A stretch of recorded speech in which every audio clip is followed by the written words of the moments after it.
How you doing? How you doing? How you doing? How you doing? How you doing? How you doing? How you doing? How you doing? How you doing? How you doing? How you doing? So what's going on? You don't want to know. And now, Tom Zappala and Mike Lamazzo with the Sicilian Corner.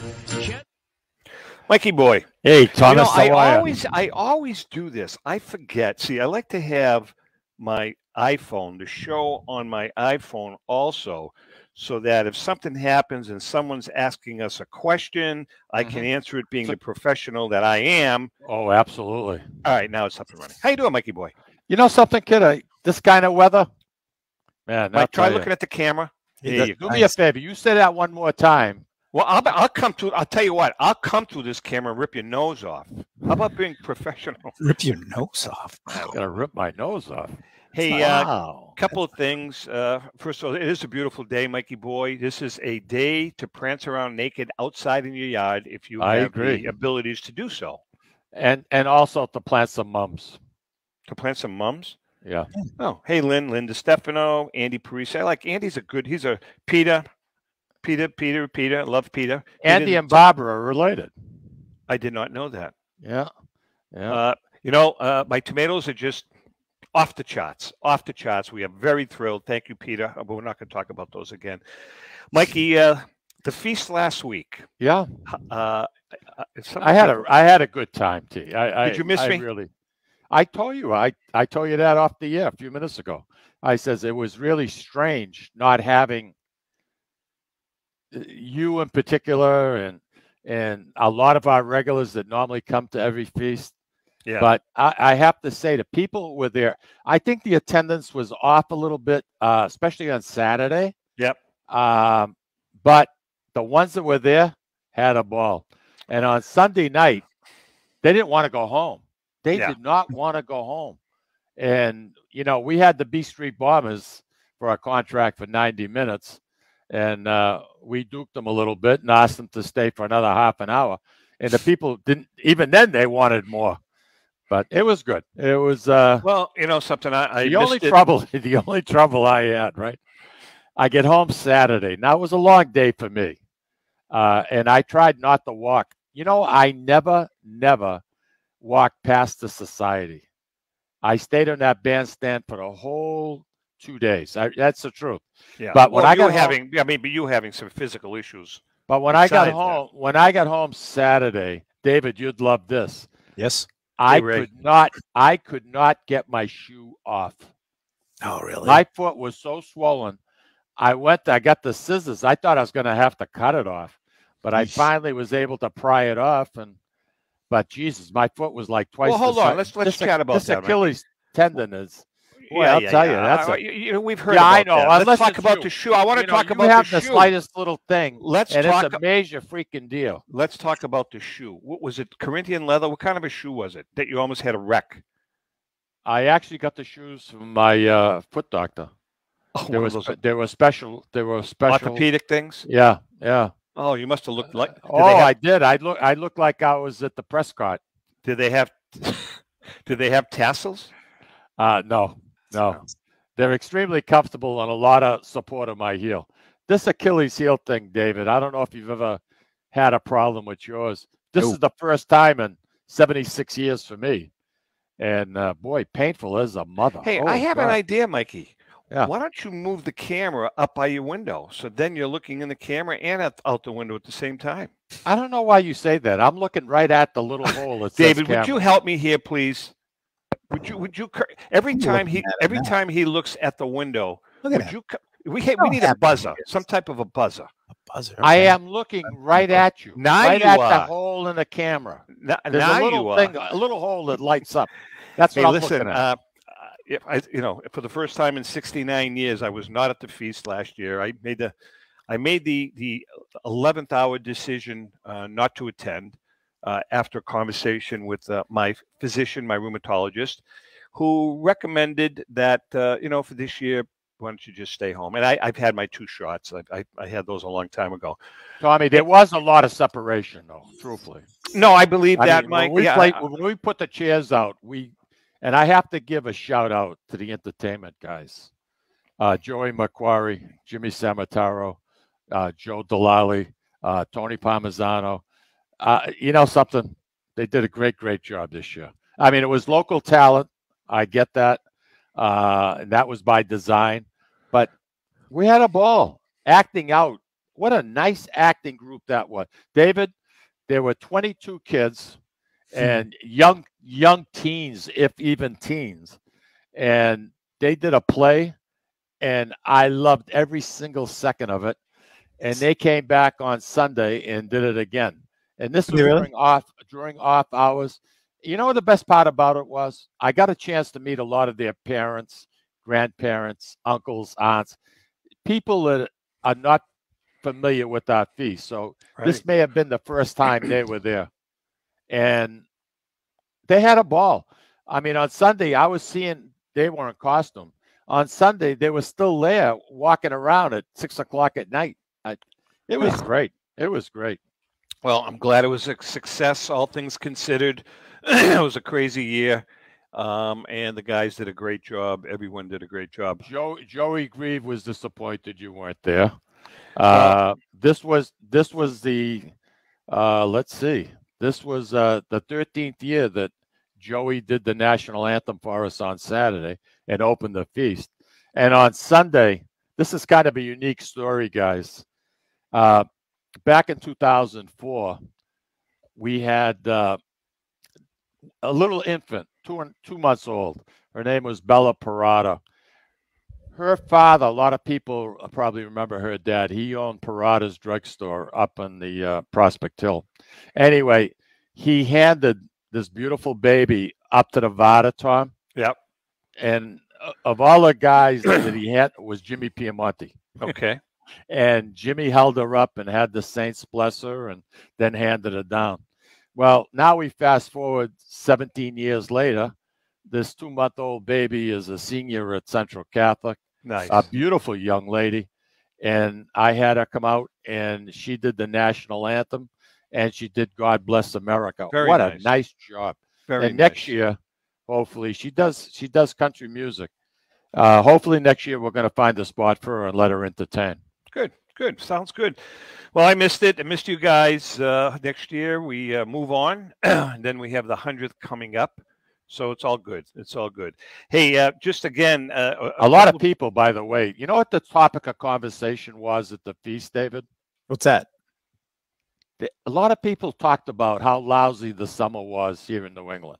That seemed to be what everybody was focused on, how crappy the weather was here during the month of July. And I don't know how Tommy, you could probably answer this question.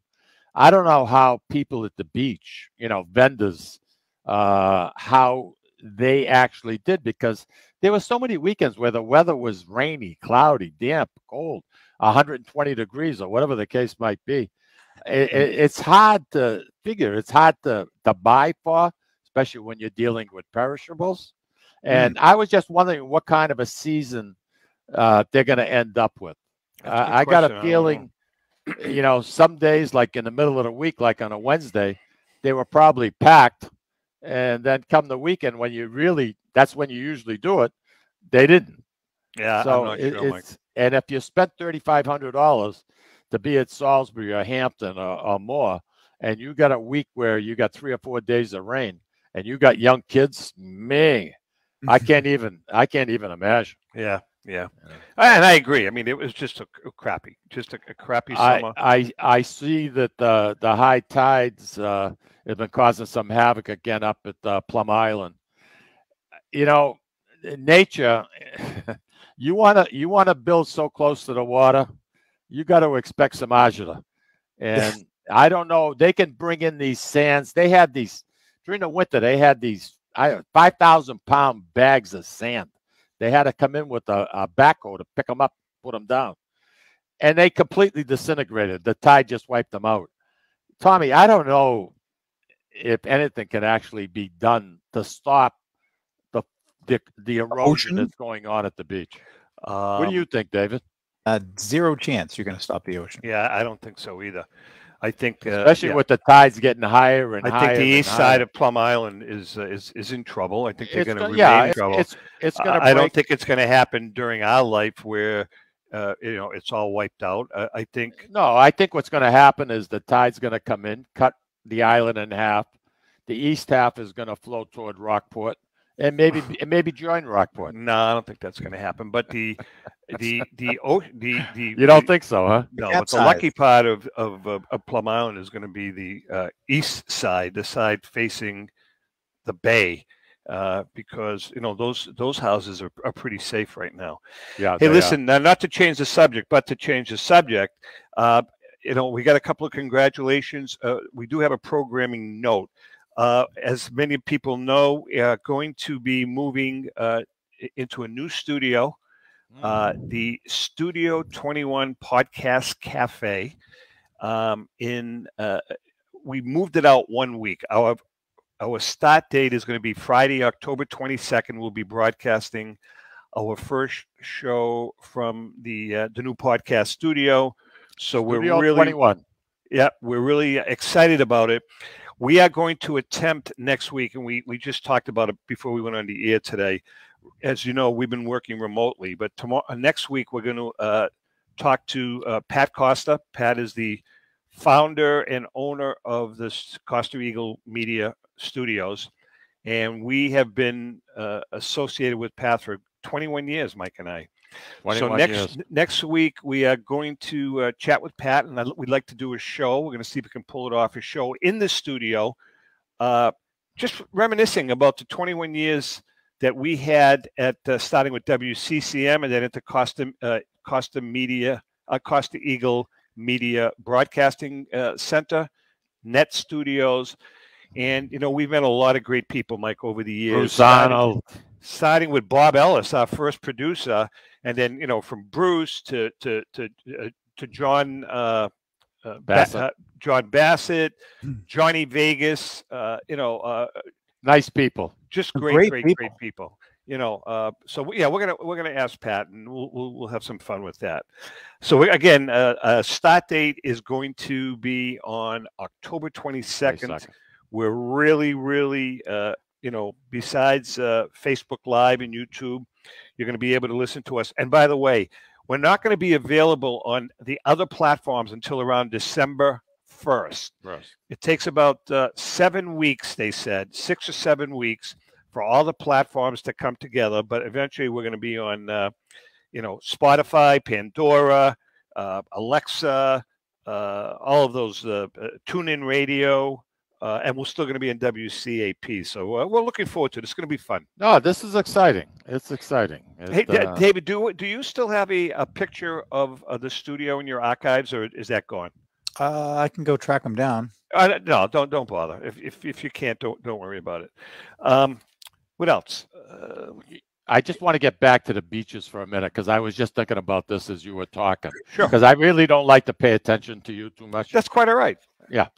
I'm wondering, with the borders from Canada closed for a good portion of this summer, I wonder how much revenue was lost, like, say, up in Old Orchard. Look at that, Mike. Look at that. Can I finish, please? No, look at the picture. Are you looking at the screen? No, I'm not. Look what he did. I refuse to look. He's fabulous. David, you are fabulous. All right, Mike, continue. No, forget it, Tom. No, come on, seriously, I want to hear this. No, I don't want. I have nothing else to say. So go ahead. I was just wondering, with the borders closed and people from Canada not coming down, how much Old Orchard was affected and Hampton was affected, because a lot of Canadians go, especially to Old Orchard. I remember as a kid, the guys would be out there with those little bikini bathing suits of theirs. I mean, Jesus, I said, how can that be comfortable? They'd be prancing around. They're always smiling. I just never understood. I couldn't get that. Me, I need to have some room. You know what I mean? I want some room. Absolutely. And these guys, I just didn't get it. But something. Old Orchard Beach depends heavily on the Canadian tourists. Big time. Yeah, they must have taken a beating. They must have taken. They had to. I mean, if Hampton was off, I mean, it has to be reflective, especially up there. Yeah, I would think. Hey, by the way, Mike, look at check this out. Go ahead.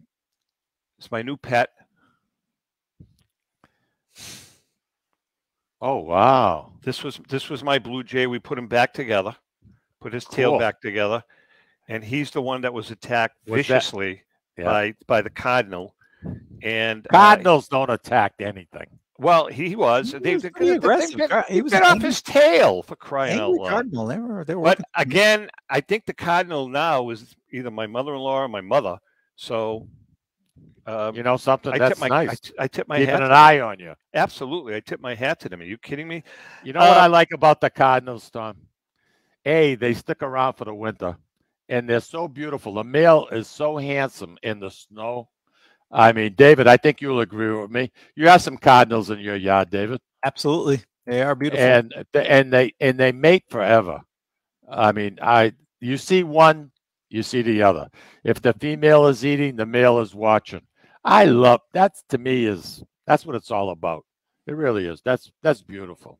Absolutely beautiful. Beautiful thing, huh? Yeah, it is. It is. Right. All right, listen, let's take a quick break. Kids get married today. The first little speed bump, they're going for a divorce. They don't even try. So we're going to take a quick break. We come back. I want to talk about food. There's some underrated Italian cuisine, and there's some Italian cuisine pick food that's really overrated. Let's talk about that. You're talking like hot dogs? Yeah, like hot dogs. Hang in there. We'll be right back. Jesus. Looking for that something special? All of us here at the Sicilian Corner suggest trying Ristorante Uno, located at 119 Salem Street in Boston's historic North End. For the most exquisite dining experience in an intimate setting that serves authentic regional Italian cuisine and features old country service. Try Ristorante Uno. Did we mention their award-winning wine cellar? Ristorante Uno, 119 Salem Street in Boston's historic North End. Call 617-573-9406 for reservations. That's 617-573-9406. Tell them the boys from the Sicilian Corner sent you.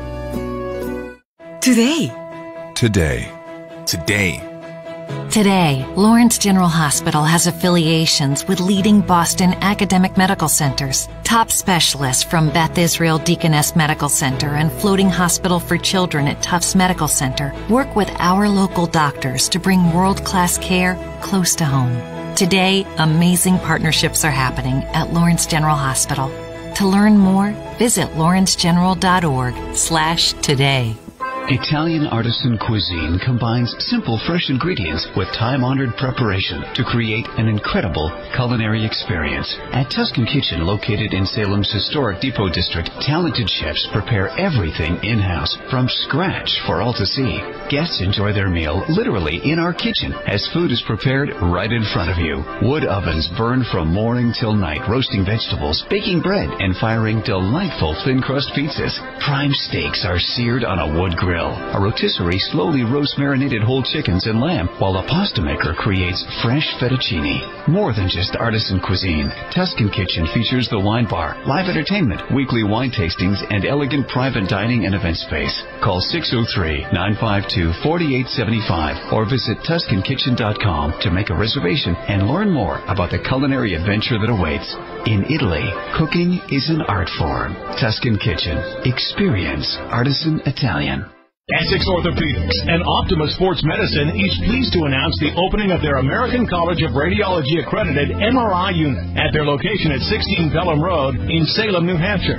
So now, in addition to receiving the best orthopedic care in the Merrimack Valley, as well as physical and occupational therapy at Optima Sports Therapy and Rehab, you can also have your MRI, all in one convenient location. The doctors and staff of Essex Orthopedics and Optima Sports Medicine have been dedicated to providing outstanding medical care to the Merrimack Valley in southern New Hampshire since 1984. Located on Route 97, just off Exit 2 from Route 93 North, on the second floor of the Workout Club of Salem. You deserve the best care, and that's exactly what you'll get from the board-certified surgeons at Essex Orthopedics and Optima Sports Medicine. Please call 603-898-2244 to schedule an appointment.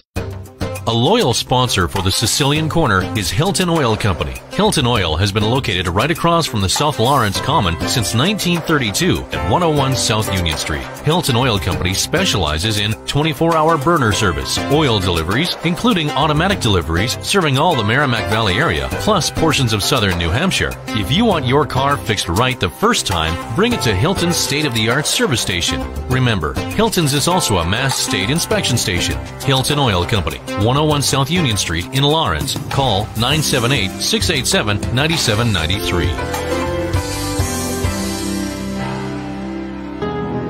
This is Cindy and Mike Kunstler, owners of Grazie Italian Restaurant in Dracut, Massachusetts, the hidden gem of the Merrimack Valley. In addition to spectacular views overlooking our golf course, we have an incredible Italian chef, Benny Curti. Benny was born and raised in Italy and came to be our executive chef in 2013. Benny is so passionate about cooking. If you haven't experienced the food at Grazie Italian Restaurant, you're truly in for a treat. Grazie Italian Restaurant, located at Four Oaks Country Club. All right, we are back. Mikey, you know, when we were kids... Before we get into the food, I just like to make a comment. I got a text while we were out to break. It was from Johnny. I don't know if you know Johnny D, but Johnny D does a lot of work for Damien Cosmos Feast up in Cambridge. It's going to be in Cambridge. Their feast is going on this weekend. And, you know, a couple of our friends are there, Tom. Who's that? Gian Ferroni. Okay. Gian's going to be playing there Saturday night. Yeah. Steven Savio and the Sea Breeze Band is going to be there. Very good. So they really run a nice, tight operation. I like their feast. So for those of you who are familiar with Cambridge, right on Porter Street, a nice group of guys. They are great guys. They've always done a nice job, and their feast every year is the week after the Feast of the Three Saints. But they do a wonderful job. I just want to make a comment in case any of our listeners are interested in. As a matter of fact, I believe our St. Alfio band, Sal Erna, is one of the bands that they hire for that feast. I know in the past they have. I don't know. You know, usually they run 3 days like we usually do. Yeah. For the Feast of the Three Saints. They're only going 2 days. I think everybody's conscious of the fact that the crowds are down a little bit. No matter what organization you belong to, people are still nervous, and rightfully so.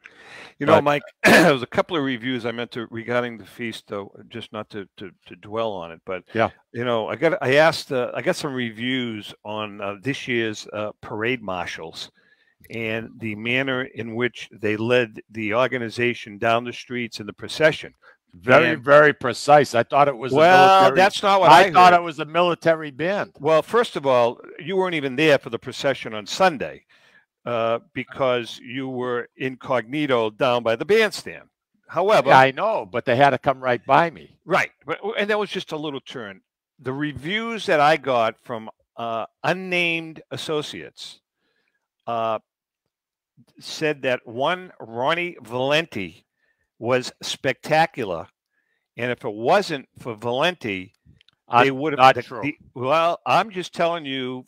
I heard that the procession, when they went by Garden Street, the parade marshal, I think his name is Leone, he almost took a right heading up towards Lawrence General Hospital, and Valenti had to run and save the day and get them on the straight and narrow because number one, it was Wayne Peters and Mark Leone that led the parade. Number one. Yeah, no. Wayne was way up front, but that was not the case.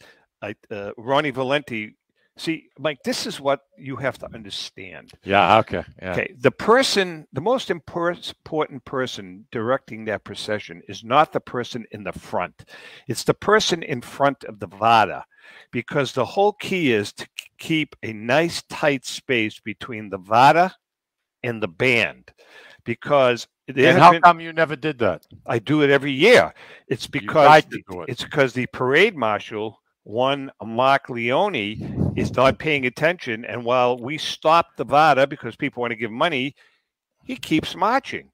And there was one time when he was like 3 blocks ahead of us. And they thought that we took a wrong turn, but we didn't. But anyways, my hat's off to Ronnie Valenti. I guess Leone gets 3 out of 4 stars, but he gets 5 out of 5. Valenti gets 4 out of 4. And Peters gets 5 out of 5. Forget Peters. Peters is going to take your spot. That's okay. That I have no problem with that. Hey, listen. So when we were kids, a lot of the cuisine that I was brought up on, being Sicilian, is still around today, but that doesn't seem to be as prevalent today. You know, it's funny.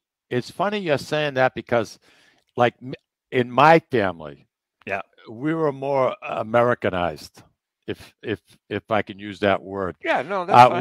We really didn't have the classics like what you're going to talk about. Jimmy Ingram. Go ahead.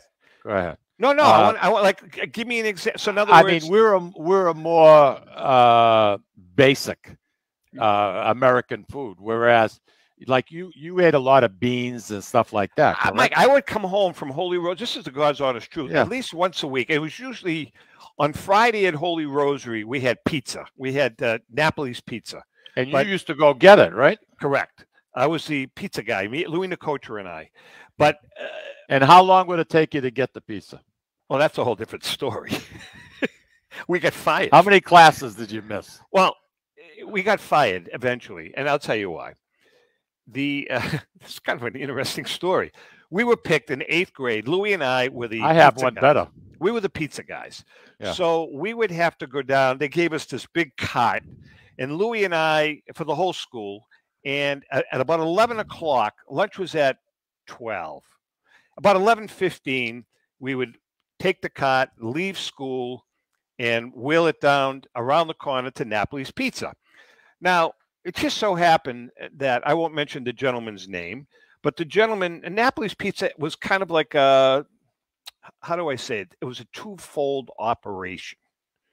This is when they were on Newbury Street. Correct. They had the pizza in the front and then some other shenanigans going on in the back. Hey. With phone lines or whatever. Hey. But I don't want to hear that. We used to, Louis and I used to go down to Napoli's, and then while he was making the pizza, he always gave us a slice of pizza while we were waiting for free, which was awesome.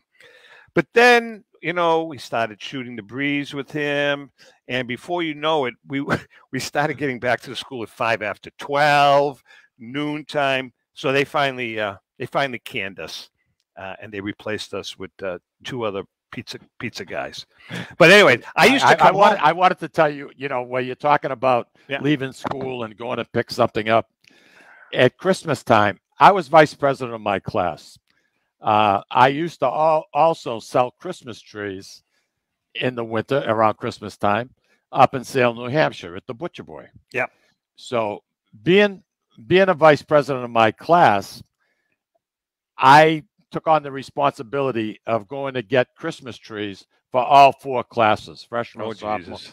So I would take Tuesday. It would take me all day. I'd take the 57 Merrick up Route 28.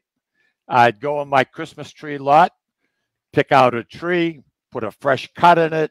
I'd put the string on it, put it through the baler to tie it up. I'd put it in the car on top of the roof, tie it down. Then I'd slowly, like 15, 20 miles an hour, drive back down 28, get to the school, take it out. Anyway, this was an all-day process. I repeated on Wednesday, I'd repeat it on Thursday, and repeat it on Friday. That's classic. And I was out the whole week. It was beautiful. Hey, David, and I was also on the prom committee. That took up another 2 days. Hey, Dave, can you post a number if you want and give us a call? Yeah, that's great. I'd love to hear from some people. Give us a buzz if you want. Phone number is 603-880-7131. Hold on, 603-880-7131. Give us a call if you want to chat. But anyway, so on one day a week, Mike, I lived across the street from Holy Rosary, from the school, and a typical meal for me, at least one day a week, I'd come home, and there'd be a can of anchovies. Yeah, a can of anchovies in a bowl with a little extra virgin olive oil and some vinegar with Italian seasoning, a big hunk of cheese, and a hunk of Tripoli's bread. Beautiful. That was my lunch at least once a week. coming home. But then, we talk about, I was never a big, my mother was a big escarole fan. I know that escarole is good in like soup, but my mother was Swiss chard, so same thing. Yeah, she used to make that as a side. I hated it. I didn't hated like it. I would not eat it. Would not eat it. But the other thing that was really a treat for us growing up, and obviously today too, everybody eats them, stuffed artichokes. There's nothing like a really good quality stuffed artichoke with the breadcrumbs and whatever seasoning you put in it. And I can just, it's almost like there's a race to get to the artichoke heart. And the artichoke heart at the very end is like the culmination of the whole eating experience for the artichoke, because it's the best part. Not only that, Tom, when you're having a big meal for a holiday, and there's a lot going on, once you serve those stuffed artichokes, it takes so long to eat. The tempo slows down. It slows down. And the conversation becomes couldn't agree with you more. Everybody starts talking. That's the one thing I always loved. I agree. I had an oval pan. I used to make like 16 stuffed artichokes. I had to use like 3 pans to do it. Yeah. And boy, I'll tell you, totally agree. Oh, we got a call, guys. Who do we have? We got Roger. Roger, what's going on? Good morning, gentlemen. How you doing? Hi, Raj. How are you, Raj? Good, Raj. How are you? I'm doing well. Just a bit of a kudos to you guys for getting your national act together. Oh, thank you, Roger. Couldn't happen to a bunch of guys. We appreciate that. And that being said, Tommy, when is your book coming out about tomatoes?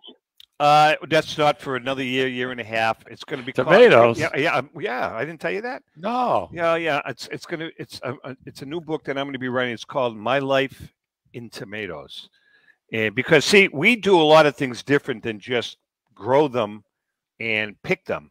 We grow them, we cook them, but the best thing is you throw in the bathtub and you squish them all up, and then you get in the bathtub with them.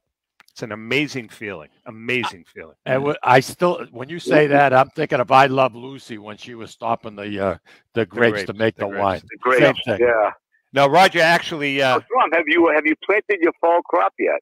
No, we're not doing that. We're still picking. Are you kidding, Roger? We're picking 15 to 20 a day, every day, like I'm not clockwork. talking tomatoes.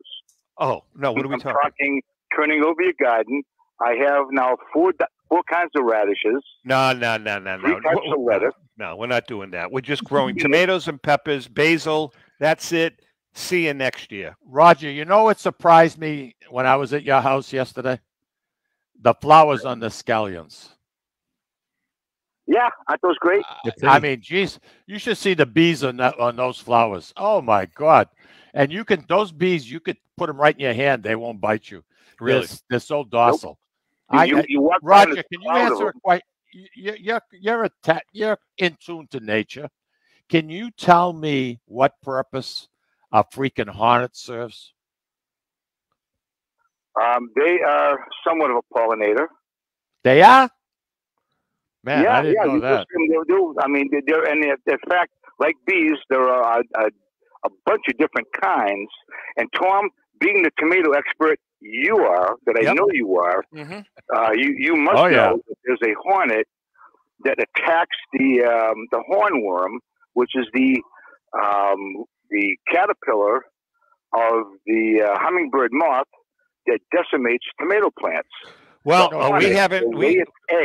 Yes, see, we don't have any. We don't have that problems up here because I have signs all over in Italian around the tomato plants. Yeah, just saying keep out, and they do. They keep out. Roger, let me tell you something. Just to finish my thought, though. Go ahead. They will lay their eggs. They look like little pieces of rice, and they'll lay them on the hornworm, and they will eat it from the outside in to kill it. That's pretty cool. Wow. Very cool. That's amazing. So, I hate hornets. That's what a hornet does. Roger, no, actually, that's it. Before we let you go, you never thanked me for. I know Peter did. You never thanked me for giving you the idea about how to keep the chipmunks away. You were catching them and traveling 50 miles to let them go out of those stupid traps of yours. rather than just take some tomatoes that were already eaten or chewed and spread them around the perimeter of the garden. And to me, it would work like a charm. The only thing I spread around the garden at that point were the chipmunks. That's horrible. That is They're so and cute. That's all I'm going to tell you. They're so cute. That's all I'm going to admit to. All right, Raj. Thanks for the call. Take care. Okay, guys. Get better. Raj's a good guy. Raj's a good guy. But anyway, Tommy, you remember that morning when I had the chipmunk in my skimmer? It was almost dead. And you gave it mouth to mouth. I didn't give him mouth to mouth, but I'm pushing on his stomach to get the water out of him. Yep. And finally he started to move. I felt like $1 million over that. That was something. So getting back to the food, Mikey. So how about pig's feet? When you were a kid, did you eat pig's feet? Your mother make it? Or... my mother made it. My father-in-law loved it. Lulu loved them. To me, I didn't like it. I didn't like it. See, for us, that was kind of a delicacy. I know it sounds disgusting, but made correctly in sauce with potatoes. The sauce comes out super. It really does. It's not acidic. They were delicious. And then I remember, again, for the feast, we always had a spread on the table because we lived right down the street from where the feast was. So all families used to come over. Yep. We always had a platter of marinated pig's feet. My father always had a platter of marinated pig's feet. You know the ones you buy in the jar? Yeah. They have them in a lot of the bars. They used to. Yeah, anyway. yeah. We used to have. David, have you ever tasted pig's feet? I have not. Well, you should try it sometime. It isn't. Give it a shot, Dave. It's not as bad as. I'll tell you what, Michael.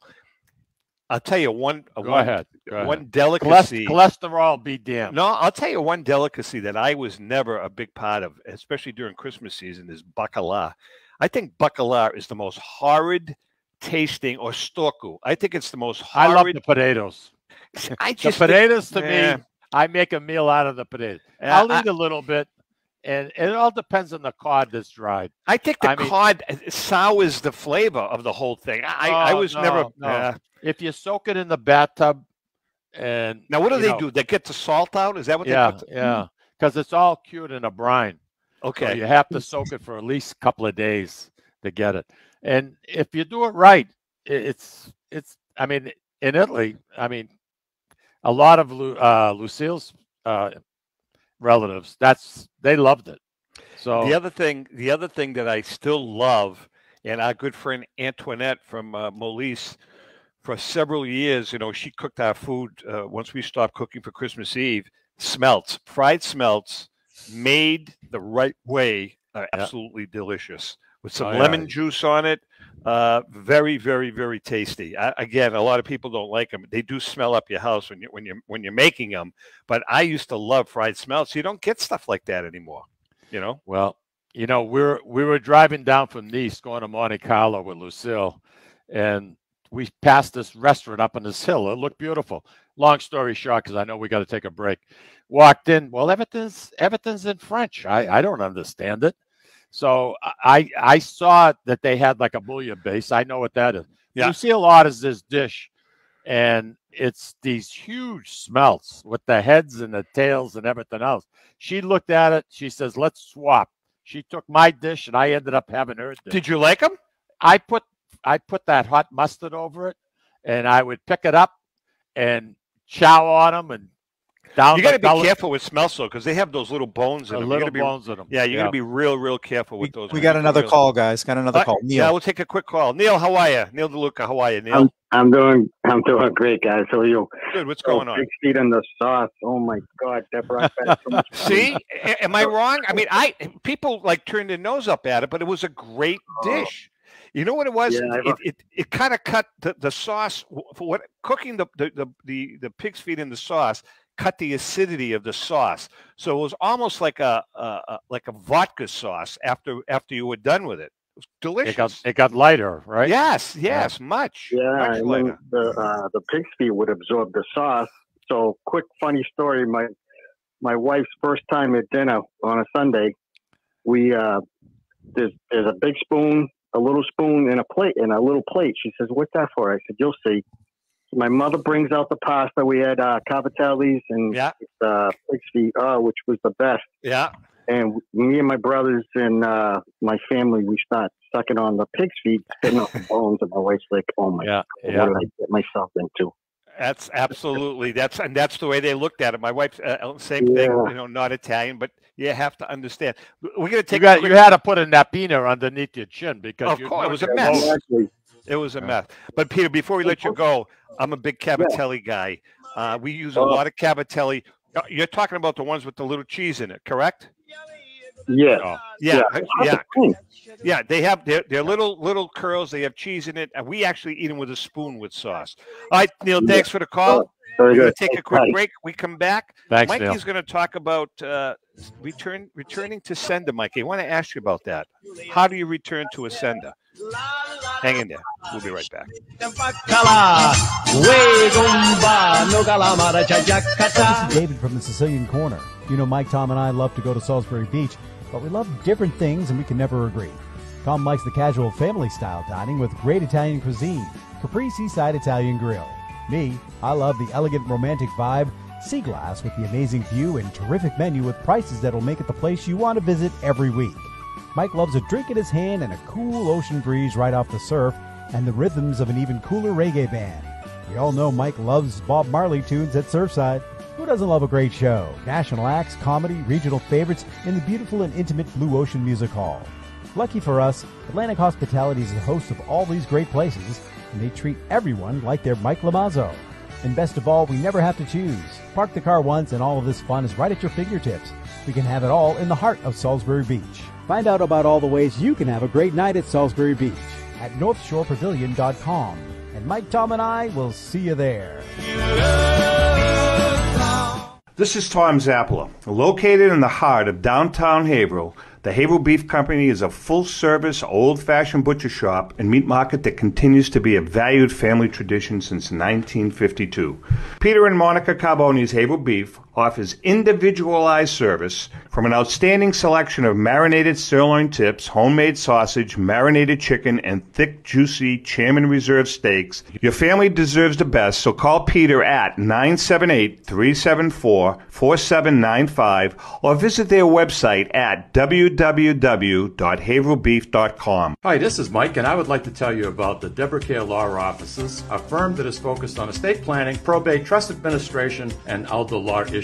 You will feel comfortable discussing important issues concerning both you and your loved ones, as well as having the information you need to make an informed decision about your family's future. How do I know? Because I'm a client of Dan Deborah Care. If you want to have peace of mind knowing that your loved ones are protected, call Deborah Care Law Offices today. In Massachusetts, 978-686-4645. In New Hampshire, 603-894-4141. At Catadella Funeral Home, we reinvest in our business to provide your family with the best facilities. It begins with a beautifully landscaped exterior, parking for 250 vehicles, and a comfortable and inviting access to our renovated interior. Funerals can be costly, so you should review and compare plans to make sure you receive services that are fairly priced. I invite you to experience the Catadella difference in cost, facility, and service. Catadella is honoring and celebrating the lives of the people we loved, providing exceptional care since 1929.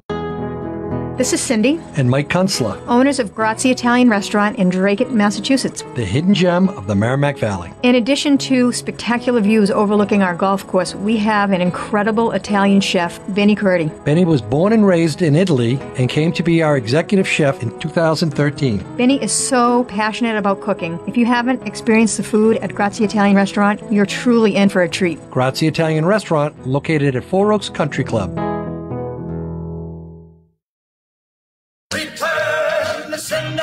Oh, Jesus. Is that Elvis? Sure is, baby. Most overrated entertainment. Oh, up your patoot. You don't like it. You like those stupid Beatles. Most overrated entertainer in rock and roll history. You're full of crap. First of all, his voice was okay. It wasn't great, number one. His gospel songs were special. Number two, the guy was about 800 pounds overweight. He was about 800 pounds overweight.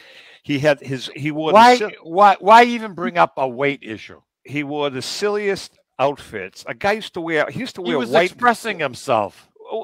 And then the guy fell off his toilet and died. Oh, I know. Me? Yeah, I know. He slipped. He should have been just like the Beatles. Well, I mean, who falls off who slips off their toilet and dies? I don't get that. We all fight demons. We all fight demons. And if this man would have had some real friends, he wouldn't have been in that kind of a situation. So and the doctors that took care of him were full of crap. Really? I'm telling you, they overprescribed. You know something? Don't get me going on this because this is a sore spot. Plus, his hair has gone up in price quite a bit. Oh, here we go. You know something, Michael? I saw that at auction. I am crying. $72,500. I'm crying shit. Okay, let's. What's the backstory there? What's the backstory? Who is the auction house? You don't even know who. You know something? I saw it on the news. I listened. I says, I hope my buddy Tommy is listening. I wonder if it was Bobby Livingston, if the guy's at our auction. I have to ask Bobby. I'm guessing it's one of the big ones, Tom. It was, yeah.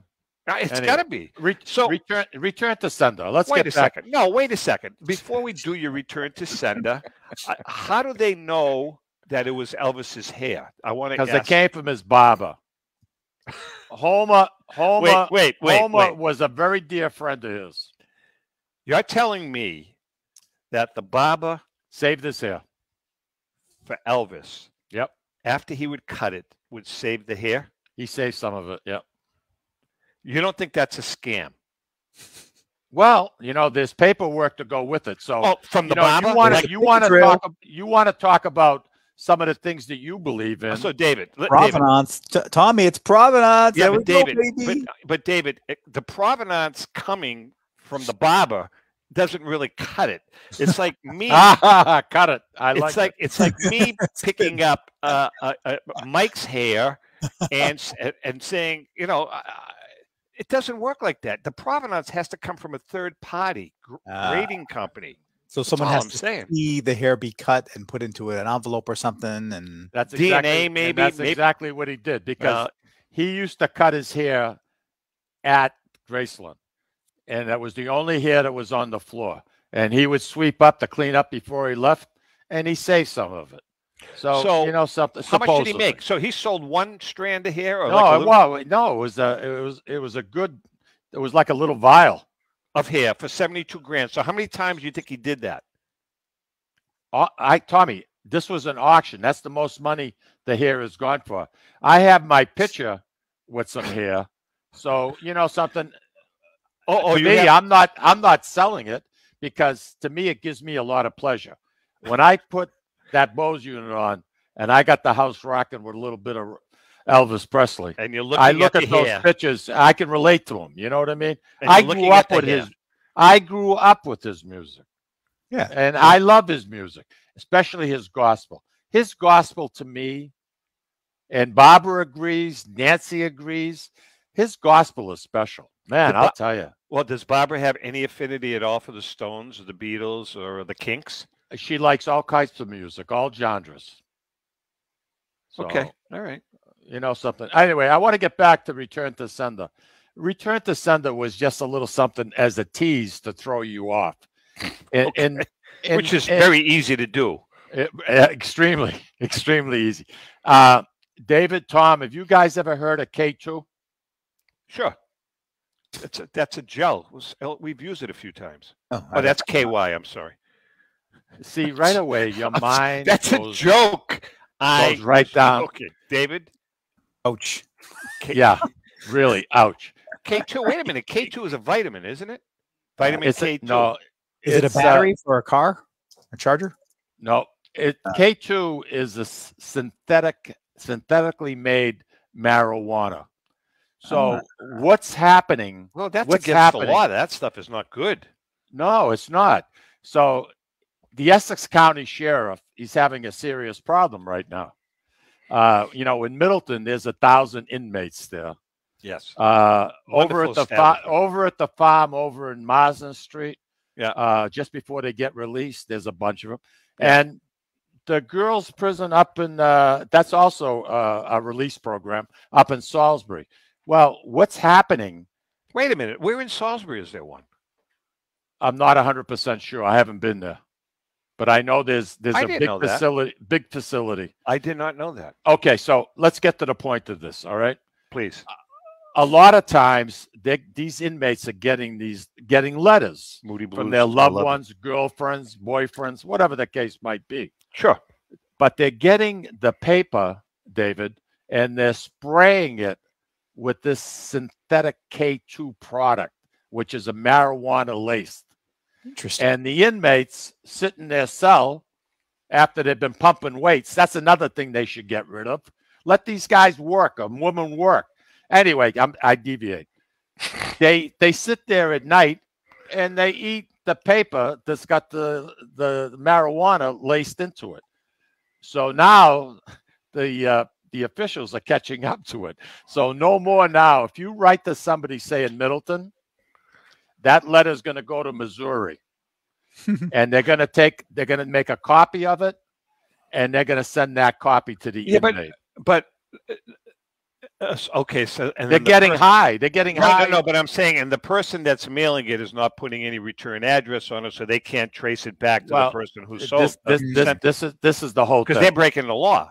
Of course they are. Of course they are. That's but synthetic all of us, marijuana. I've read about that stuff. It's supposed to be really dangerous. This week, 4 people have overdosed in Middleton because of this. So now they're saying no more.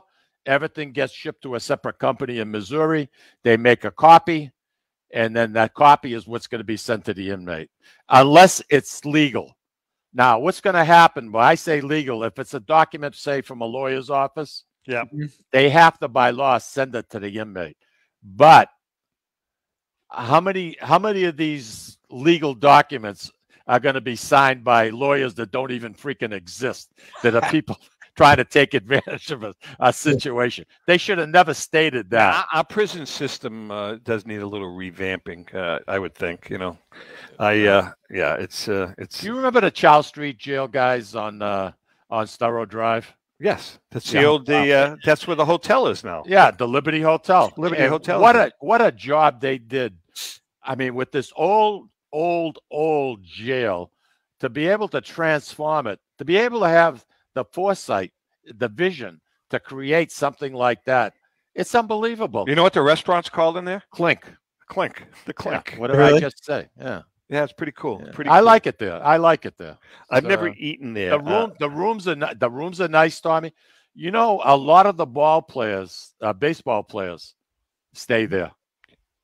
That a lot of the baseball players. You're talking visiting players. I'm talking baseball players that are playing. That play the Red Sox. Okay. There's a lot of baseball players that different teams that like to stay there. The proximity to Fenway Park, pretty close. Because it's a hot skip and a jump. But it's I admire like the Encore building it in hazardous waste, and to create what they did, 26 stories high, 6-acre park. To me, that's as good as anything in Vegas. It really is. You know, that but area, the vision, Jesus. I'll tell you, that area where Clink is, that's where Mass General is, down on Cambridge Street. I'll tell you what, in my opinion, one of the best Italian restaurants in the city of Boston. Did he get out of jail? He's dead. He died. Oh, he did? Yeah, Peter passed away. Is Antonio's. Yeah. Antonio's Cucina at the corner of, it's on Cambridge Street. And I ate there. Oh, I've probably eaten there 25 times. I know. It is a fabulous, very, very reasonable, fabulous restaurant. It's one of the jewels in the city of Boston. It's called Antonio's Cucina. Yeah. If you ever are visiting somebody at Mass General and you have some time to kill, walk across the street. It is a fabulous, fabulous restaurant. Tommy, quickly tell people about that building that Mass General uses, where they took out the center. It's like a huge block, and all the carpentry works in there. You remember we took that tour? That's on Garden Street. Yeah, they've been there. That was amazing what they did. Yeah, I couldn't believe that. Yeah, they have. And they pre-assemble everything before they bring it to the hospitals. That's amazing. They have a 4-story carpenter shop. Yeah. That they probably have. You should 50, see it, 60, David. 70 carpenters. Is it nice? I mean, the work that these guys do is just amazing. They are so and of course, talented. they use Jackson Lumber. They do, yeah. Jackson really? Lumber. Jackson Lumber. We've had the contract. My family's had the contract with Mass General for 30 years. That's something. Wow, Yeah, that's amazing. 30 years. We probably have trucks there, I would say 3 days a week. Nice. Easy. Unbelievable. All right, listen, we're out of time. Mikey, have a great week. I don't know Thank what's you. up for the weekend. Just gonna hang low. Bob's coming over on Sunday. I'm making some eggplant palm. Good for you. We're going up to the- Maine. Ellen It's and I going are to be staying in 82 degrees, Tommy. So it's going to be really nice. We're staying in Maine tomorrow night. We're meeting friends for dinner at the what's the name of it? The Hurricane in Kennebunkport, and we're staying overnight. With that being said, Where are David, you have a staying great over? week. Where are you staying I overnight? don't know. Some place Ellen made a reservation. I have no You're idea. going 5 miles away from your house? Wow. Unbelievable. I am. All right, Enjoy guys, the have weekend, a great everybody. week. And remember, if you can't make fun of yourself, please don't make fun of anyone. Have a great and safe week, everyone. Take care. Enjoy. Ciao. Arrivederci. Ciao ciao. Buonanotte. A presto. Ciao. C'è una luna menzumata, mamma mia, mamma ridare. Figlia mia, cosa dare, mamma mia, pensate. Mamma, la voglio che me voglio maritare. Ehi!